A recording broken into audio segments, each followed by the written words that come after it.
colorful characters are attractive characters. All right? Sorry, just tell us attractive. All right, so let's move on. The best way to learn colorful language is to model those who are good at it.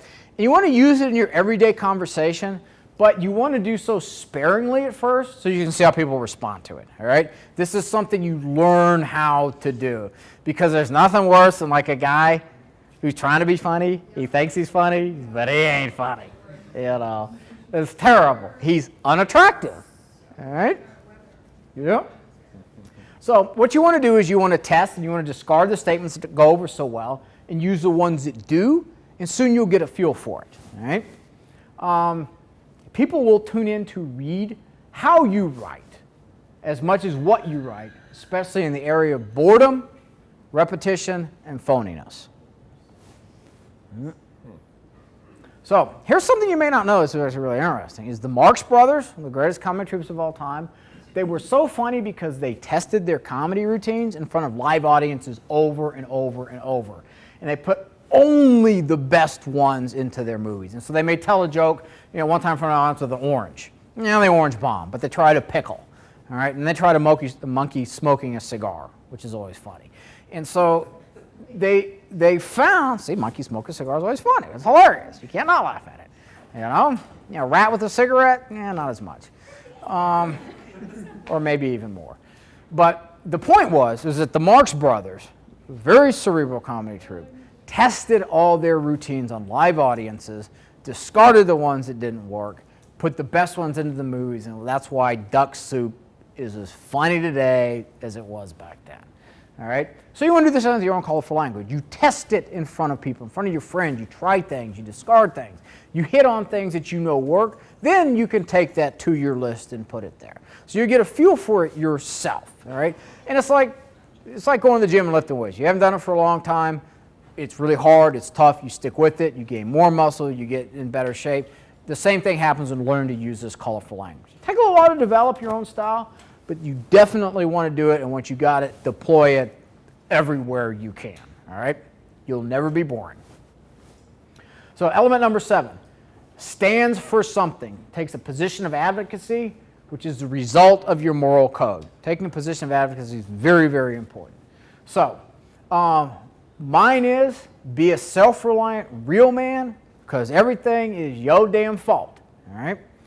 When an opportunity for advocacy shows up that is congruent with your topic, use it. All right? Position of advocacy is very important.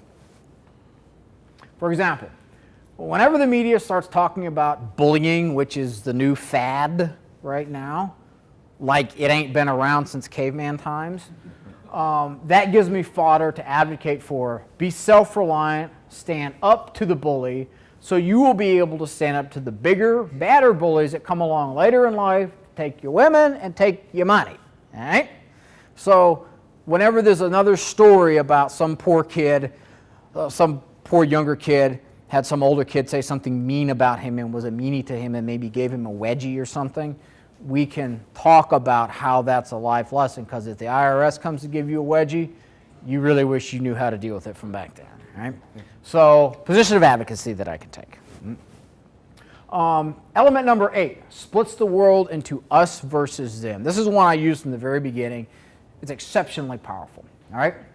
So you have us, people who behave like we do, have moral code, do things that we like buying stuff. All right?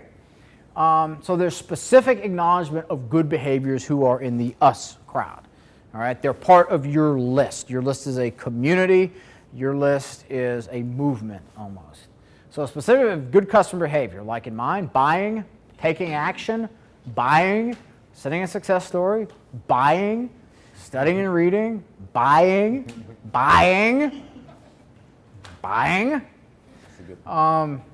Now, you also want to chastise those who behave badly. Or refunding. You know. Oh, don't get me started on that now. I don't like refunders. Freeloaders, all right, which is tuning in and getting all this entertainment without buying. We don't like freeloaders. And so you want to chastise those who behave badly. But you do it in a semi-anonymous way. And so it's somewhat of a vague them. You don't really want to call any specific person out and, you know, say Charlie Wilson Smith, who lives at this address and has this phone number. Please call him up and tell him. But no, we don't want to get into that. It's really what it is it's keeping the troops in line. All of us Ussens need to behave the same way. And so, you know, in my case, bad behavior. I split the world into talkers and doers. Doers are on my side, talkers are the enemy. So doers do things like improve themselves and buy stuff from me. Talkers, they whine, refund, freeload, they don't buy, they have an entitlement mentality, they blame others, etc. Every now and then I'll get an email sent in from somebody that's whining about something or another, and I'll publish it, and I'll smack them around, and I'll solicit comments from other people from the list. So they'll come in, they'll smack them around too, and then I publish that. And everybody sees that, oh, there's a lot more of us Ussens than them. I better stop freeloading and go buy something. You know? So split the world into us versus them. Element number 9. This is a really important one. This is a really important one. The attractive character displays superpowers. Abilities to do what others cannot, or more importantly, will not do. You need to have superpowers, all right? And so what you are really becoming as an attractive character is a comic book character. Exactly. And all comic book characters have superpowers. Your prospects want you to have them, all right? You don't want to join a list of somebody, oh, this guy's a loser. He's a whip. He does nothing. He stays in bed and cries all day long. No! I want somebody who's invisible and makes money on demand and, you know, has powers. We want superpowers. Your prospects want you to have them. And so illusion is the way to do it, to let them know, indirectly referencing them through story, allegory, position of advocacy, analogy, etc. In the mechanics section that we'll get into in just a little bit, I'll tell you my fairly recent use of the hero's journey that subtly lets the list know you have superpowers and how you got them. All right? But you need to have superpowers. Now, here's the thing.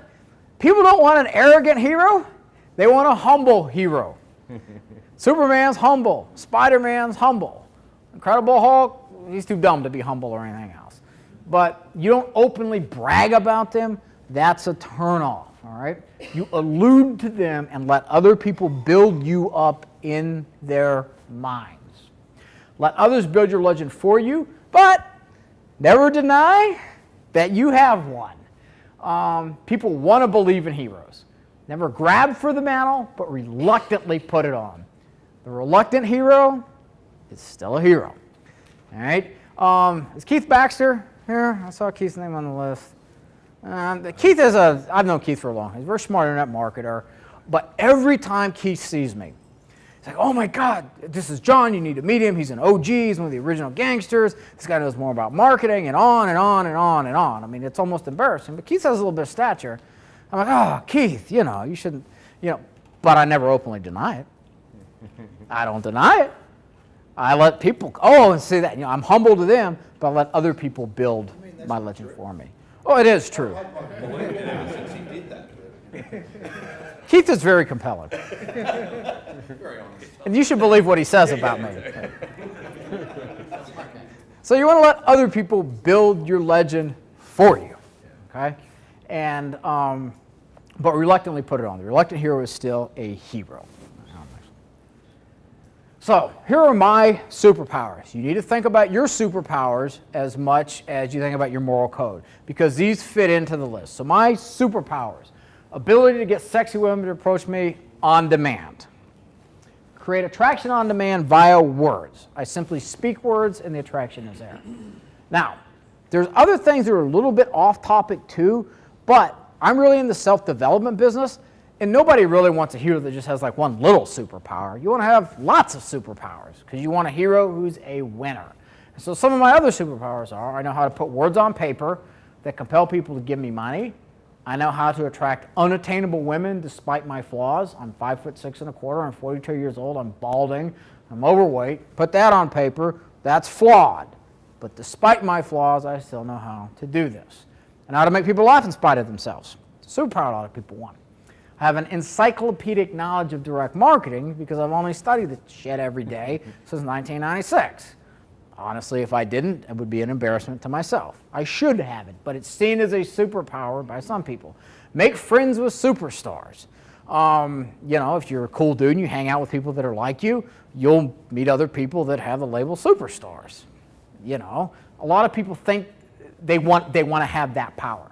I can get people to laugh at things they shouldn't laugh about.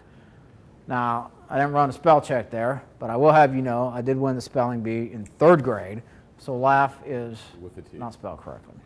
You got it right. Yeah. But the reason that I have these superpowers, what I also didn't say was like ability to squat 500 pounds in the gym, ability to leg press 2,000, ability to hoist a truck in the air on one finger. That's not quite relevant to my list, all right? But a lot of this stuff is. It is impressive. But I'm squatting like 135 pounds now because trying to squat 495 pounds when I was 26 doesn't do so good for you later in life. All right? I'm happy I can still squat bodyweight. All right? But that's not relevant to my list. The fitness list is a different thing. But you have to come up with your superpowers that are relevant to your list. And so like Dagan's superpowers are ability to walk into a room and everybody signs up and joins all the MLM he wants and doesn't even speak.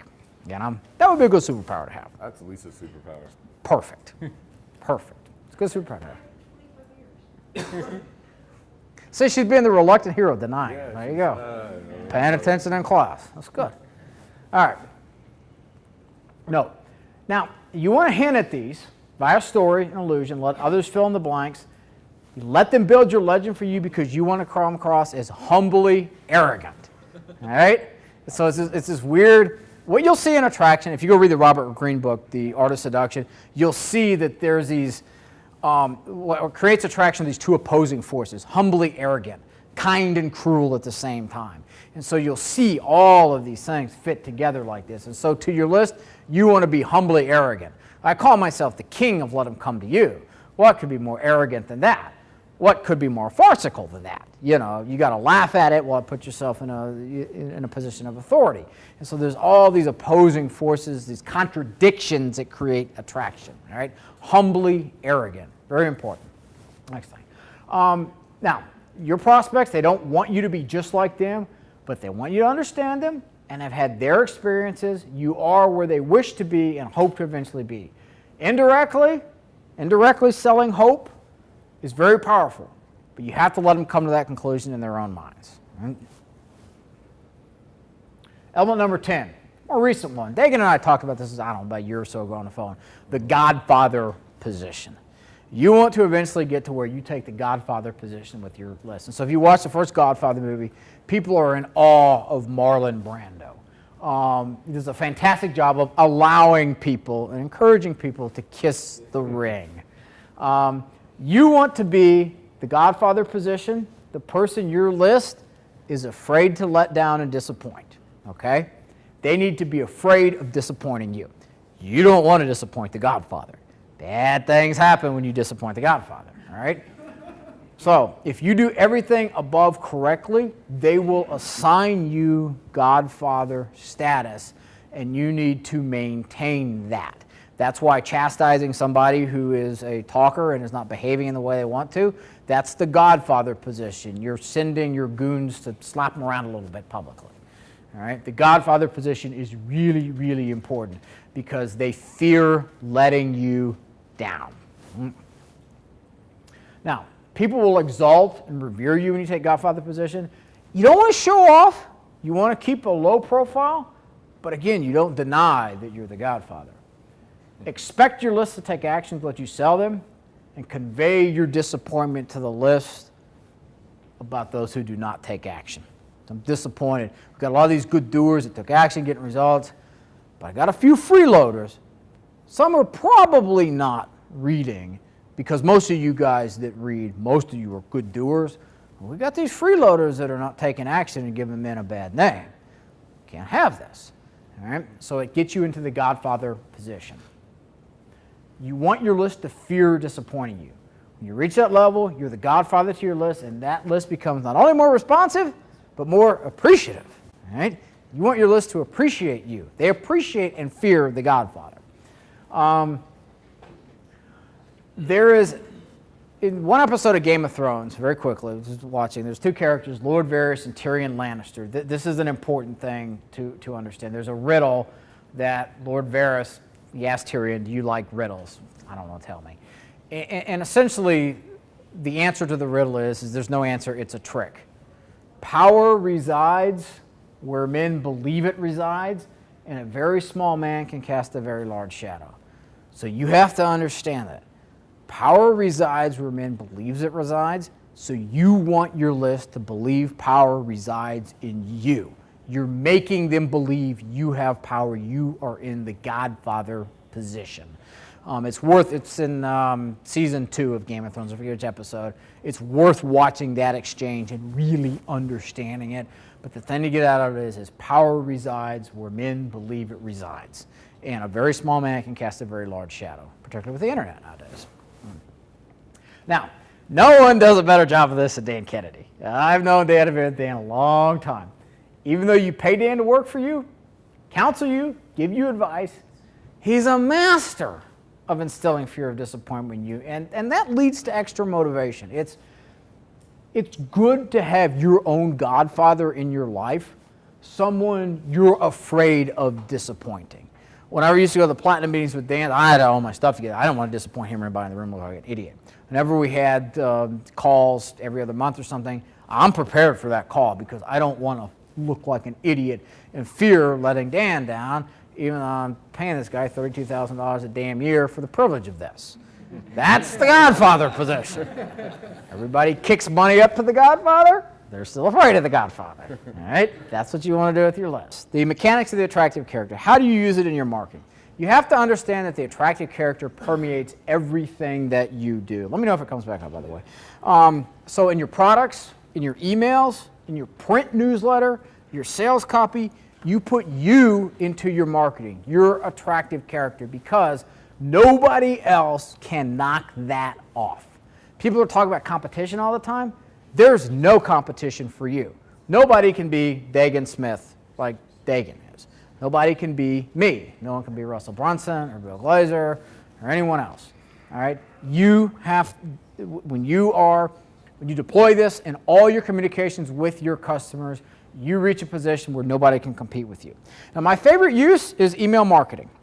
Email has achieved a surprising stability over the years.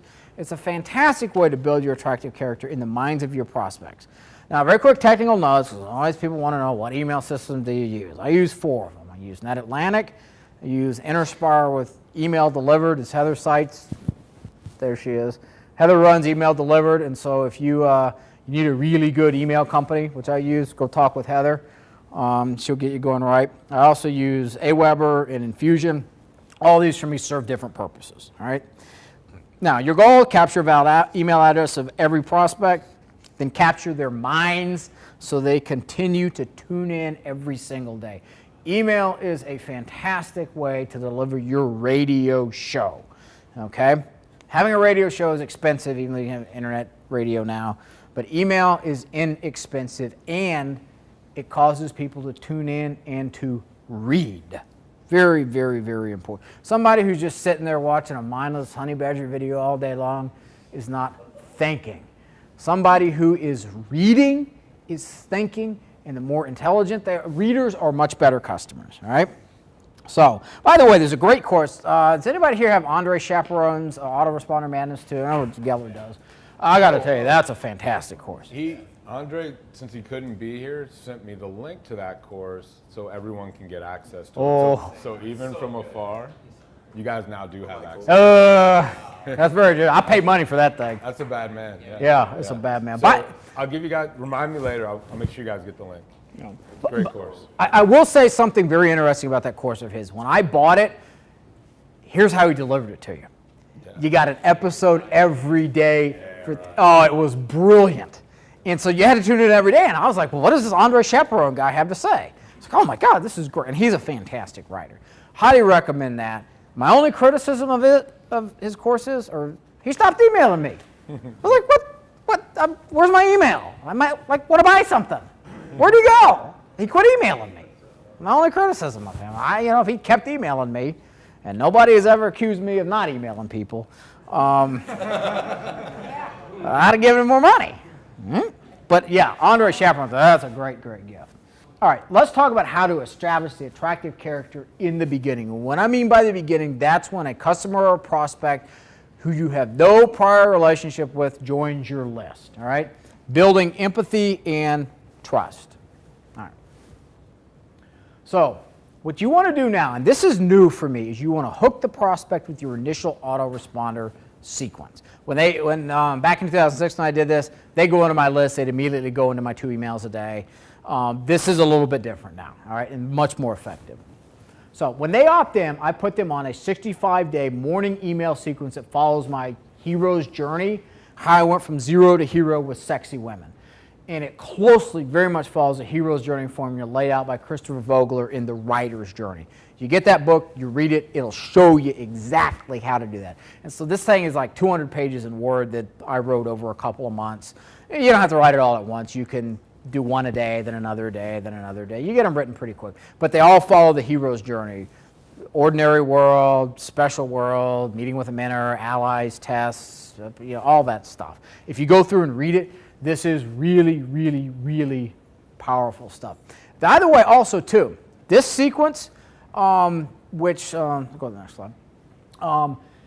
This sequence is also written using using Andre Chaperon's techniques in the course I just talked about. And so the open loop that I have at each episode says up the next one. There's a lot of stuff for them to click in there. This is using ARM 2.0 on steroids combined with the hero journey, and it is devastatingly effective.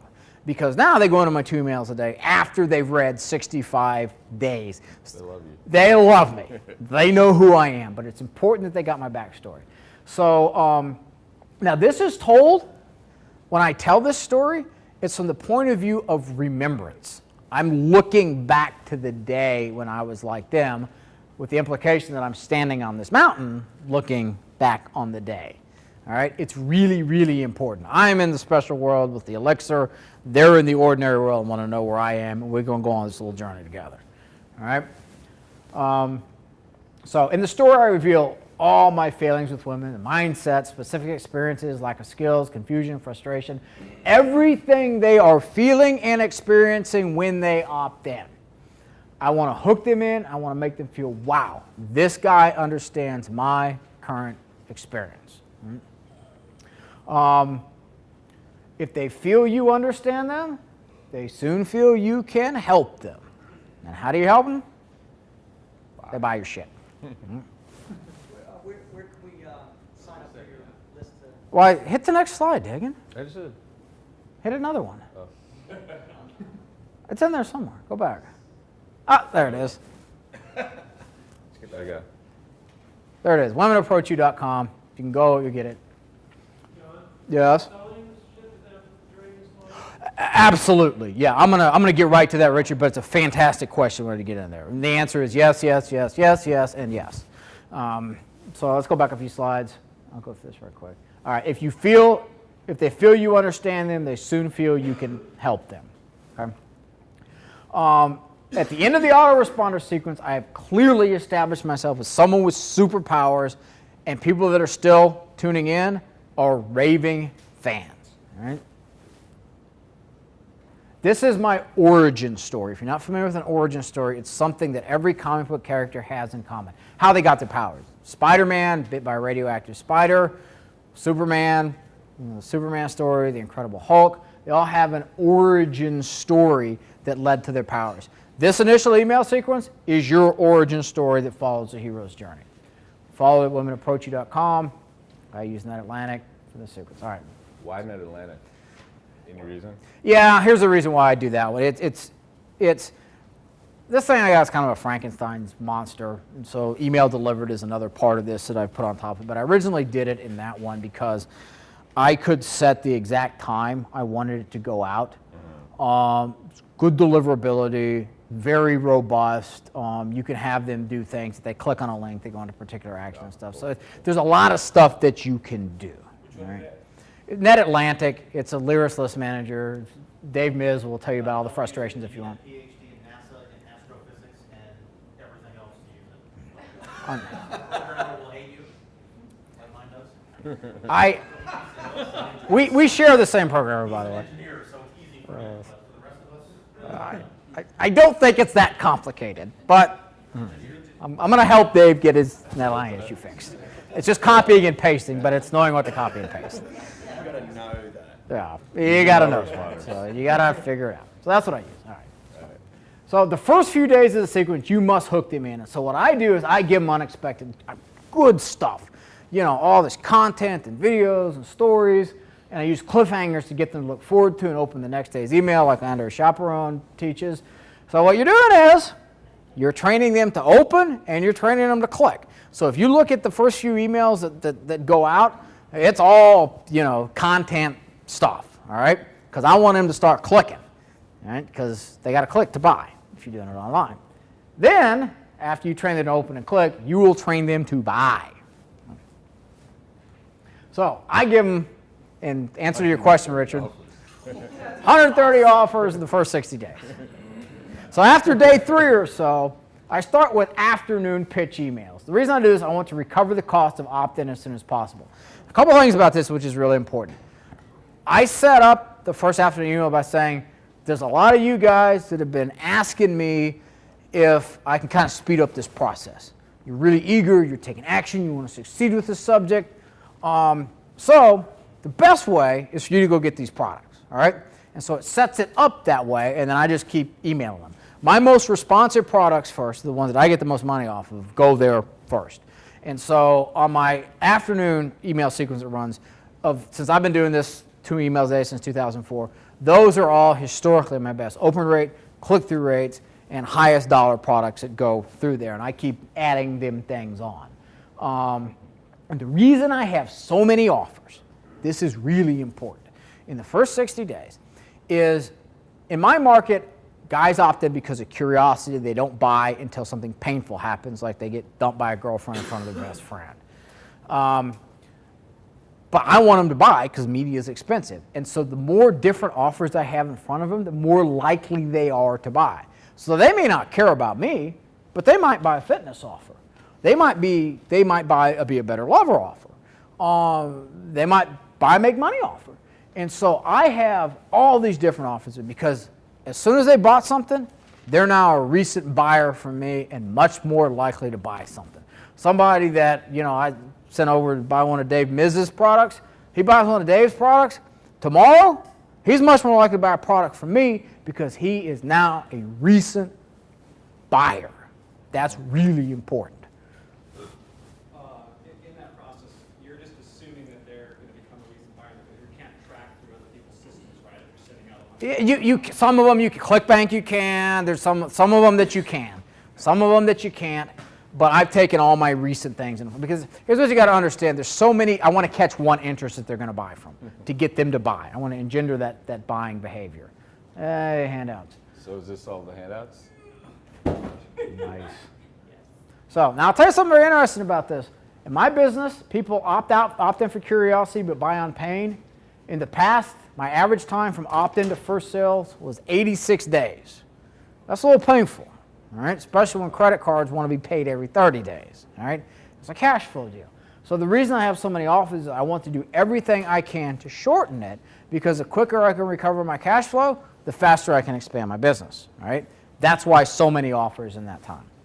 By putting different offers in front of them, it dramatically increases the chance they may buy something. They may not be initially interested in my offer, but they might be interested in a fitness product, money-getting product, Be a Better Lover product, beat people up product. So a lot of Tim Larkin stuff. It's a good pitch, you know, etc. Once they buy, they become a recent buyer of mine and more likely to buy something else or something of mine.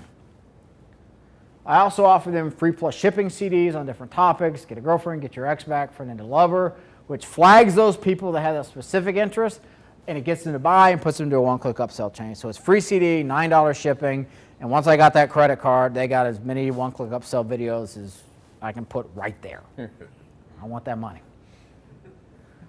Now, these CDs are important. There's something very interesting about why I do CDs, okay, and not some MP3 digital download. I want to ship it to them They're physical products with print sales letters they can hold in their hands, they can read, they can buy, they can look at. When they play the CDs, they hear my voice, talking in colorful language, moral code, position of advocacy. Everything I do in those emails, I do in those CDs. I want my customers to hear the attractive character on the audio CD.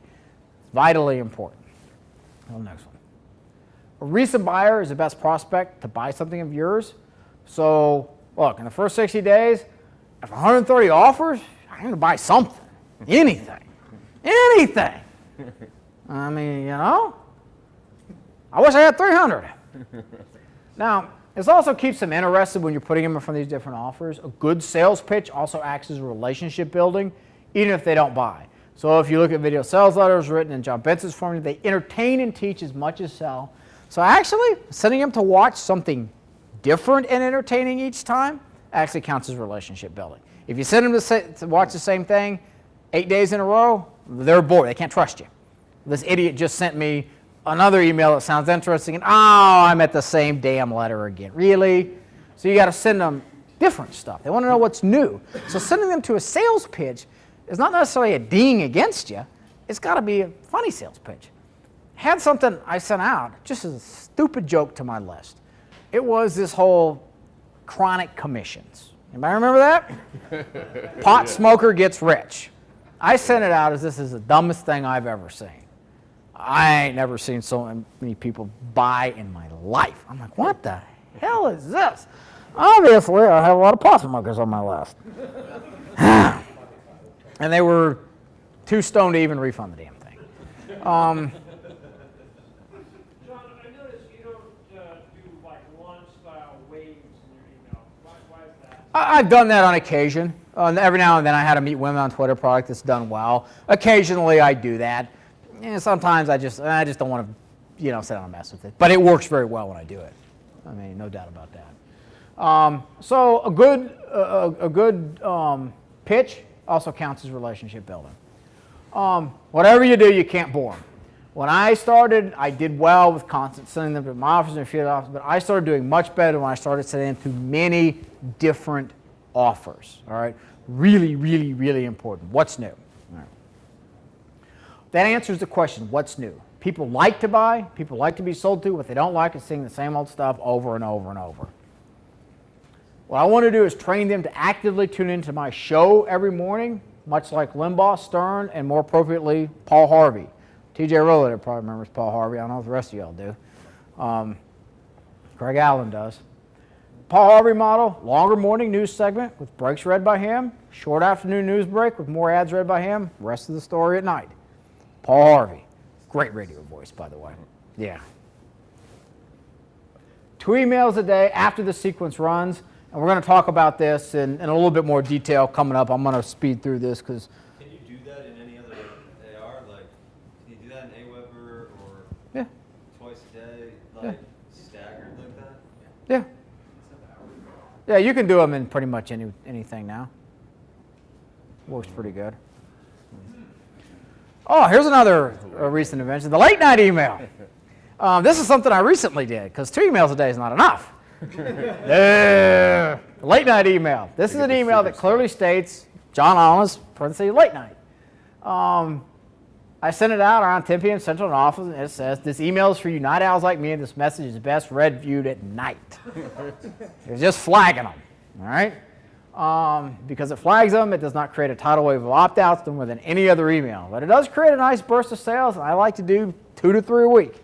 Love the late night email. The key is that the from email address looks different than your regular 2. You feel this gets in the way of the porn watching? I don't even want to think about such things. These guys. So it's a different from, but it's still from you. It's still from me. Give them a nice distraction for a few minutes. Now I'm back. Yeah. Some of these guys on my list, they probably don't limit their activities to a particular time. What does a pot smoker do? AD all day? Probably the same thing. All right, here's something very interesting. Different autoresponder funnels under different aliases. Because 3 emails a day is not enough. So I've got a fitness list under the name Roger Patton. Be a Better Lover list under Sabrina Kelly. Now, all these are autoresponder lists. I don't do write 2 emails a day for all these. But they all list these run concurrently. If they see a different name, they don't get irritated at me and opt out because people get so many emails. You cannot email them too much, only too much under the same name. And so as they go through my initial sequence, I'm like, hey, being in shape is very important because women don't like fat dudes. So there's this guy, Roger Patton, you need to go check out because he tells you how to not be a fat guy. So go opt into his list. Well, it's me, writing as Roger Patton. So they go opt in and they get this whole long autoresponder sequence at different times from Roger Patton. But I get paid when they buy all that stuff, all right? The Sabrina Kelly list is a Be a Better Lover list, which gets like 5 times better opening rate than I do because it's coming from a woman's name. I hired a woman to write it. It would be too creepy if I wrote it. And I'm not into that. So I hired a woman to write it. It's a very good, very profitable list, and it gets like a 25% open rate where mine don't get that much. And it gets all kinds of odd correspondence, shall we say. Very odd. Guys tend to fall in love very easily based on words. Really? Different funnels under different lists. Can't even remember what sounds good. So here are some of the examples of my from. John Alanis, J. Alanis, late night. Arrow, John Alanis, late night. To my Kindle list, J. E. Alanis, author. Roger Patton, RWF, Real World Fitness. Sabrina Kelly. All different. We're getting all these emails. I'm getting paid. I use email in my main sequence to simply drive them to another opt-in page, flagging their interest. Roger Patton, well, I ain't finished that damn thing, I need to. But it's a fitness list that tells my hero's journey story about health and fitness and pitches a bunch of fitness affiliate offers and some of my dating ones too. Roger Patton, hey, there's this guy John Alanis you need to hear about. If you got problems with women, you need to check stuff out. Go at us. Here he's a great dude. Not fat anymore. This guy must be great. So they feedback on each other. I like it.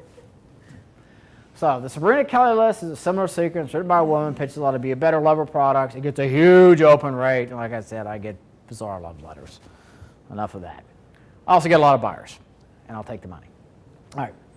2 emails a day strategy, sometimes 3 or 4. When I started this business in 2004, opt-ins immediately went in this 2 emails a day. Very successful.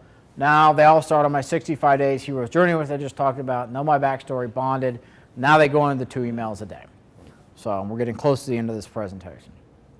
So I do my best to turn reading my emails into a habit for them, where they check their email at the same time every day to see what I have to say. I want them to anticipate the receipt of my email and actively tune in. I don't think he's missed, like I've been on his list since I first saw him. Present was like 2006-ish. Yeah. I don't think he's any day since I got on his list. I've never seen him miss. No, I write new one every day. Every day. Like literally every single day. I have something to say every day. Is this an automated call or is this an email blast? These are email blasts that happen after the 65-day follow-up. So in Aweber, I have a search set. So this starts 65 days where they run in Net Atlantic, so there's no overlap. So long origin story first, then. So the first 65 days is automated follow-up. Yes. Next, everything else after that. Yes, the next, what are we going on, 9 years now? Something like that. Yeah. Oh, yeah. I'll tell you a story about that. I didn't do that on the weekends once. Then I sent out a Corey Rudel pitch on Sunday because the affiliate thing came in, man, $180. I said, shit, I would have made $180 if I hadn't sent this pitch out. I'm emailing every day. They get to turn on Friday and Saturday night, these guys, right? Aren't they buying a product the next day after they get blown away at the bar or whatever they are? You know, I'll tell you where I see a big surge is Sunday evening because they all come in. But they're reading the ones that I sent. Yes. So do you basically have some sort of program set up so that once they finish on Net Atlantic, they automatically get opted into your Aweber list without them having to? I've got a script set up that splits them into all at the same time. And so an Aweber is just a matter of putting in a sort that says after all people 65 days after opt-in, because the opt-in date is set at the beginning. Yeah, so they all go in there at the same time. John, is there a reason why you don't automate after the 65 days? Yeah, and I'll talk about that. Yeah, absolutely. It's a very good question, and I'll talk about that in just a little bit. All right, types of readers that you get with the 2 emails a day. Some people are rabid fans like Dagan, read every day. Some read every few days, but they go back and catch up. Some read when an interesting subject line catches their eye, like I did one playing with married women. Well, you got to read that one. And it's not what you think it is, or it might be. Very vague. Some completely ignore them, but don't opt out, and then a life event happens, and they become eager readers. All right? People move up and down these categories, too. You have to understand this. Move up and down categories. Running the numbers, I get a 4.8% open rate for each morning email. On average, it doesn't include text emails. It may sound a little low. I don't know if it's high or low. But when I've done some data analysis over a 5-day period, 27% of the samples had opened an email. That means that each day, a different segment is seeing it. And so people that say, well, if you email so much, your open rate's going to drop. Well, on each specific email it is, but what's the engagement rate over a particular week? It's just as high. Well, you know, I want people to give me money every day. So I email them every day. Different segment, a different group. I like it.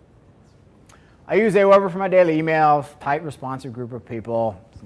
Kind of, you can use anything you want.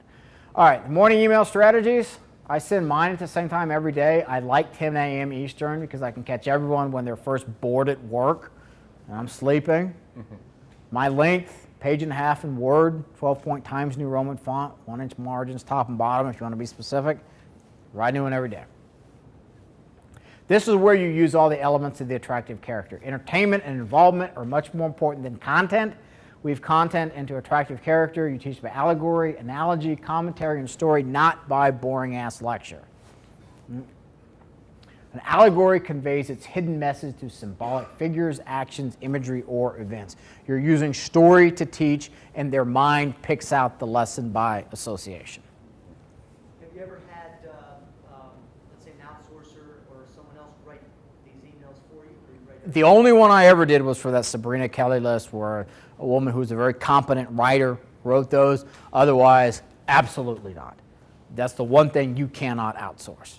You got to do that yourself because it's your character. Stay on topic.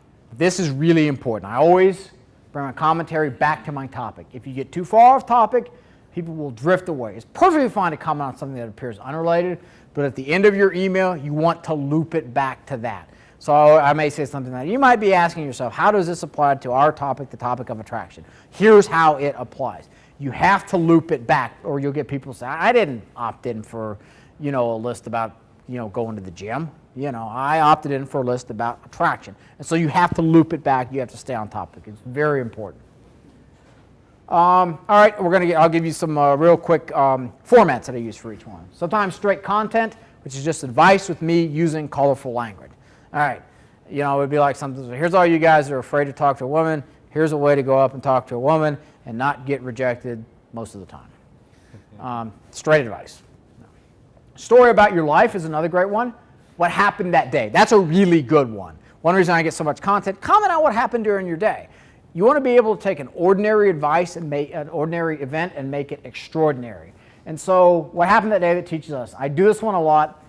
Referencing current dates and events so they know it's a real guy writing them on a daily basis, not an autoresponder. That's the answer to your question, Nick.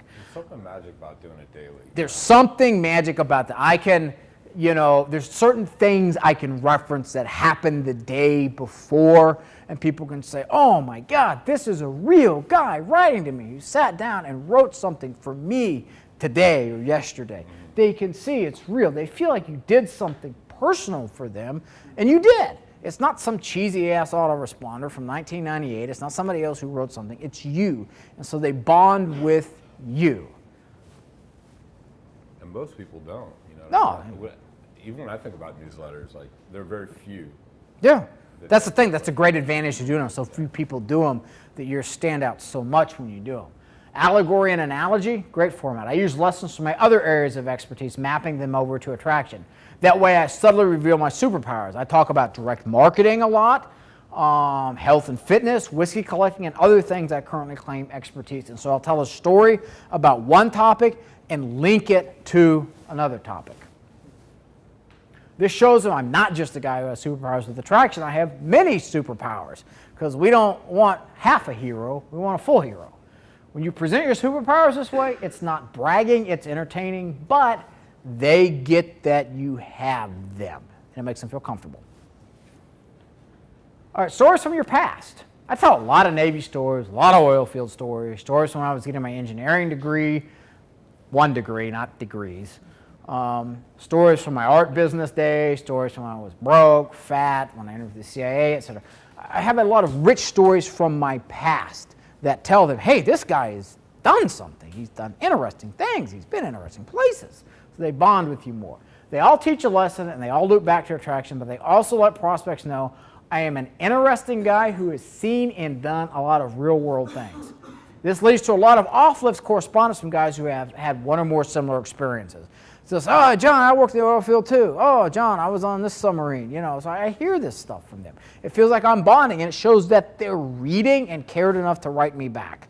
Yeah, Nick. Do you correspond back with them at length, or just a little to... What I will do is I will take, if it's somebody I find really interesting, I'll write them back, but that's very rare. I'll take what they wrote and publish it in a new email to give them recognition, to encourage people. That's what you're supposed to do, is to write me and buy shit.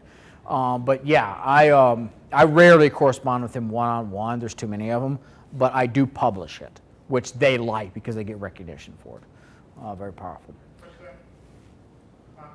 So you have different lists, and for each list you use a real character, like your real story. Yes. You stick with the real.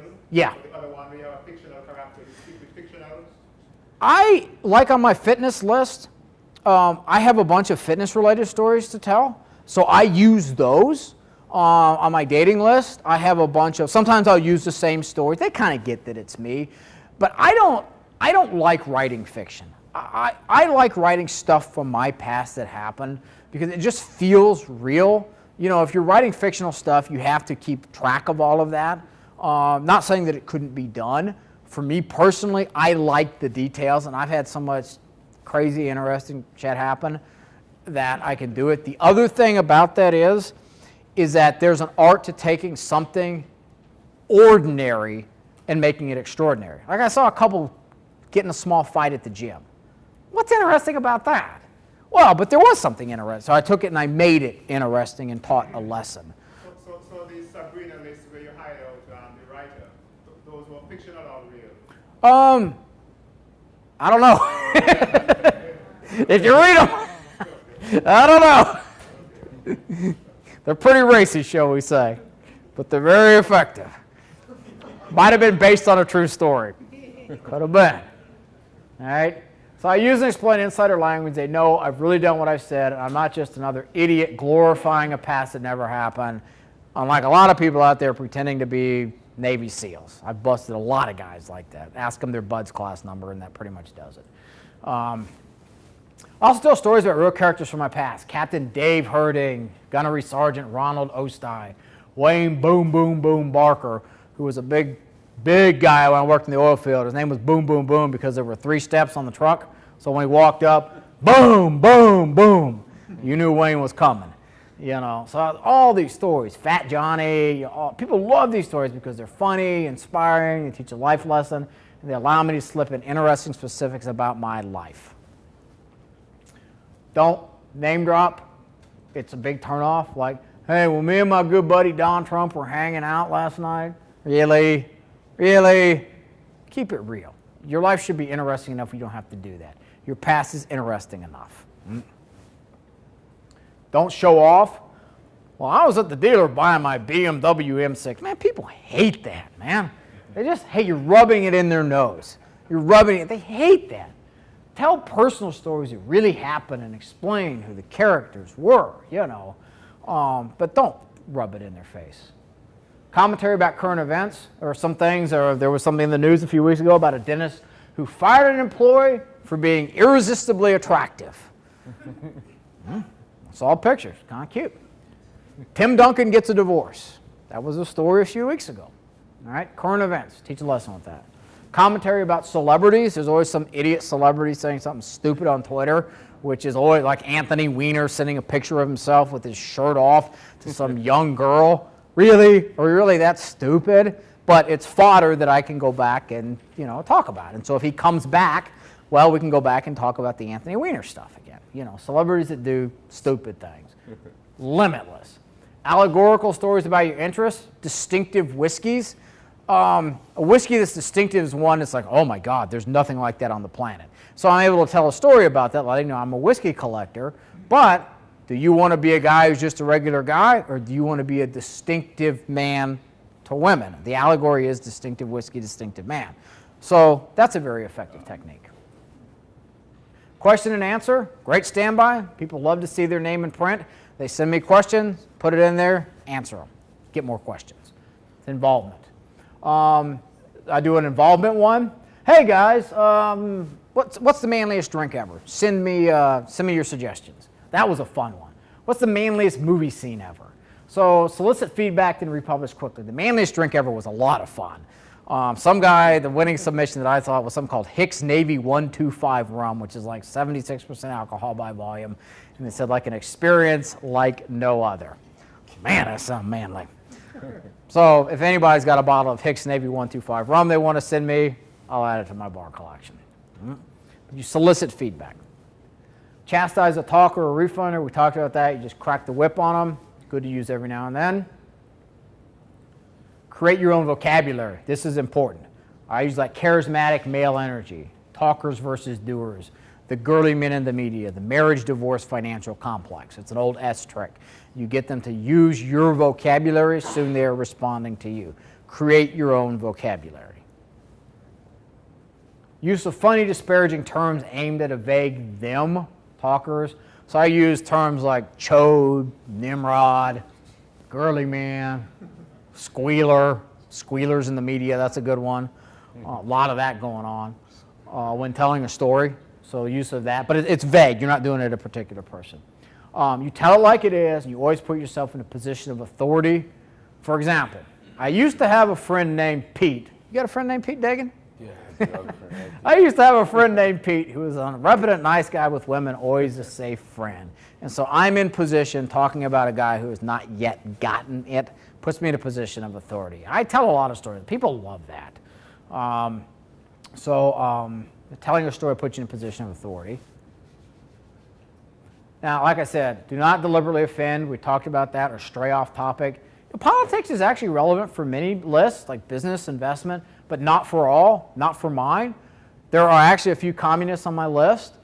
I guess they get government money, spend on my products. Money's money, I'll take it. You know, and so I've never actively said anything political. I said things that could be interpreted, and I got enough of a blowback from people to say this is not worth doing on my list. But like on Kennedy's list, well, it's the whole thing. It's small business owners, right? So you have to be careful about doing something like that for your lists. But really, you need to stay on topic, all right? If you start wandering off into, the wilderness, people are going to opt out. Right? Stay on topic. Publish success stories as soon as you get them. Praise the submitter, congratulate him or her for buying your product and taking action, and reinforce the benefits of buying as often as possible. Give them the link to buy the same product the success story just bought. Classified ads and email. The top is very good position. The middle and PS. Clearly delineated as advertising. Soft sell. People like to buy in the morning too. You'll see that if you opt into my list. Look. Give special recognition to old-time subscribers. I got one subscriber named Phil, been on my list forever, recommends good whiskeys to me. So I'll always say, give a good shout out to Phil who recommended the Ardbeg.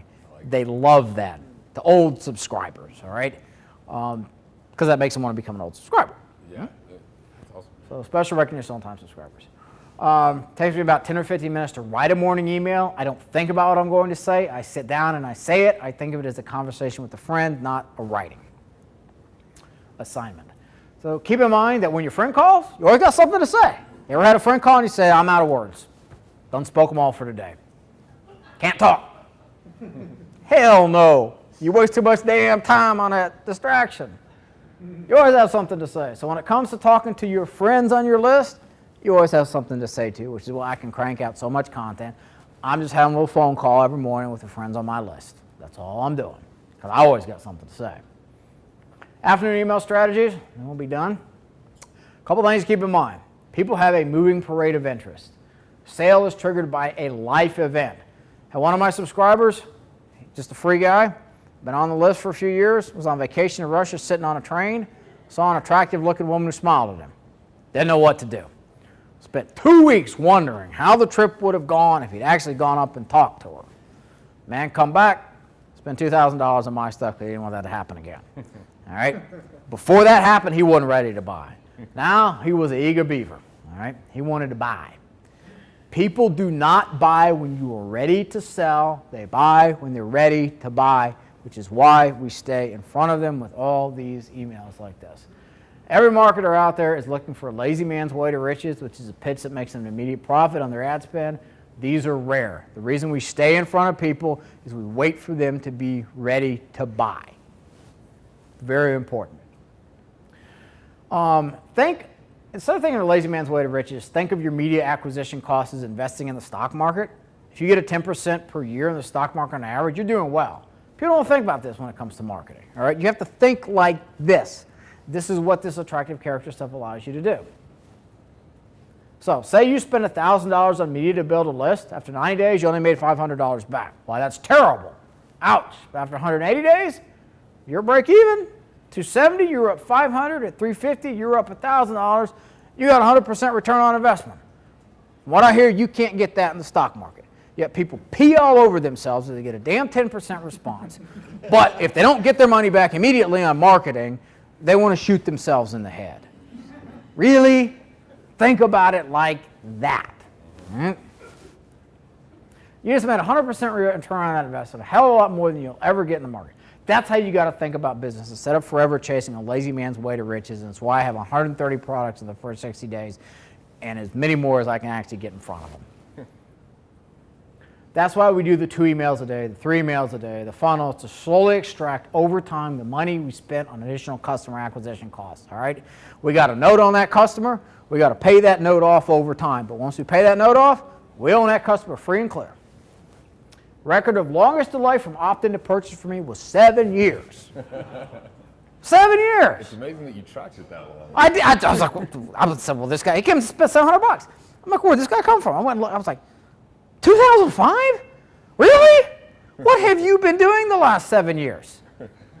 I mean, this isn't like, you know, this is about meeting women. Did you suddenly wake up and, I don't know, maybe the 12-year-old kid and turned 19 and got the money? I don't know. 7 years. But that shows you, I paid for that lead back in 2005, took that long to pay out. It's a good return on investment. That shows you the value of the list.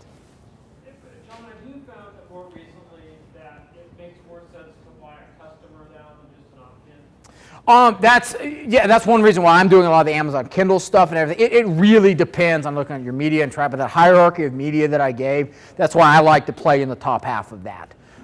Give me a Kindle opt-in instead of a Facebook opt-in, because if they buy, I would much rather have buyers. There's other reasons for that too. If you look at having 100,000 opt-ins and emailing to them versus 10,000 buyers and opting in, I mean, it makes a big difference. So there's a gigantic amount of argument for buyers. Now, do you take the Kindle buyers through the same sequence? Yeah, yes. But I also email to them from J.E. Alanis, author that flags them. Dangerous new Kindle book. You know, so it's completely different, and that thing gets about an 18% open rate every time I do it. So yeah, they're still going through it because them guys are buying. I mean, I look at all the other stuff. They're buying, but they got a little additional thing that whenever a new Kindle book comes out, you know, I send it to them, and that kicks the rankings up and brings me more buyers and everything, and which is pretty cool. But yeah. All right. You must stay in front of them every single day with something new and interesting for them to be read, be entertained by, and eventually buy. You never know when a life event like a train in Russia will strike, putting them in a buying mood. If you're in front of them, they will buy from you. If not, they will buy from someone else. While this is particularly true in the dating market, this is true in everybody's market. There are always people that just aren't ready to buy right now. Okay? John, you said earlier that you have a way of turning everyday ordinary stories into things that are interesting. Mm-hmm. Can you talk about how you do that? How you think about it? I just sit down. When I tell a story like that, I want to use a lot of colorful language. Like when we went out and, you know, had cigars with Vince and Dagan and all that stuff at Civil Cigar Lines. I could say, hey, went and hang out with some dudes, ate some steak, smoked some cigars. Really? Or I can say, here's what was going on. It was cold. It was in the middle of D.C. I was tired. I was hanging out with a few friends, and so you get into it. You use language that evokes mind pictures, you know. I went to this, and said, you know, we went in, and we had Dagan's wife was with us, and Dagan's friend Tony, his girlfriend, was with us. And, you know, the cigar steward immediately saw that there were women there, and he has an objection to overcome because women don't like cigars. And so what he had to do was he had a chocolate cigar that he brought out, and he immediately addressed the objections, and he explained this, and he explained the 3 cuts. It's interesting and fascinating. And so it's in the details. It's a really good question, but it's in the details. And really, if you want to know how to do this, just practice with your friends. Get on the phone and say, hey, like me and, you know, my buddy Ron Carruthers, we always got some crazy story that, you know, came up. So I get on the phone, I tell them a story, and you get a particular rhythm about it. You find that people laugh if they don't. So you get good at telling these stories, making the ordinary extraordinary by telling these stories and making the ordinary extraordinary. Like you get good at writing by writing. And so you just want to take whenever something happens and say, hey, how can I turn that into something compelling and extraordinary? And you'll get better at it. It's just like an exercise, like lifting weights or something like that. So the more you'll do it, the better you get. Afternoon email formats, very quickly. I like to send short postcard emails to drive them to a link. I'm going to have some samples of all these. Kim's got some handouts to pass out. Just short, like a classified email. Sometimes I send flagging emails for relevant products, like recently dumped and want your ex to come back to you. That's a very small segment of my list, but it flags those who just got dumped and who are in pain. By the way, that segment of the list will be different tomorrow than it is today. So sometimes I'll flag people overweight and not attracting the women you really want. Well, that flags a particular guy. Not going to be a big click-through, but it could be a very high response rate. So that's something that's very powerful. Go ahead. Where do you flag them in nutrition? I use it in the subject line. Oh, okay. Yeah, so it's a flagging headline. Oh, okay. That's what it is. Oh, I give a lot of free stuff for subscribers only. Sometimes I'll send out an email, hey, special subscribers only. Since you guys have been so good to me, I got some free reports and audios and stuff. Just go here and download them. Nothing to buy. There's nothing to buy. And so they go buy some cool stuff. They say, hey, this guy John was really cool. He gave me some free stuff. And it teaches them to click because I might have more free stuff for them. So sometimes I'll change that up in the afternoon email, you know. They like that. Makes them feel special. Clicking on links.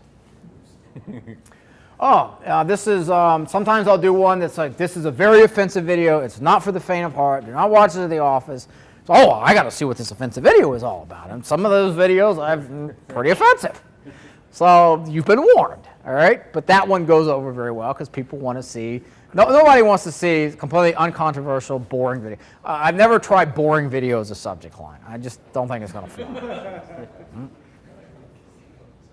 I do an indirect pitch. Sometimes this is how I get into things that are off topic.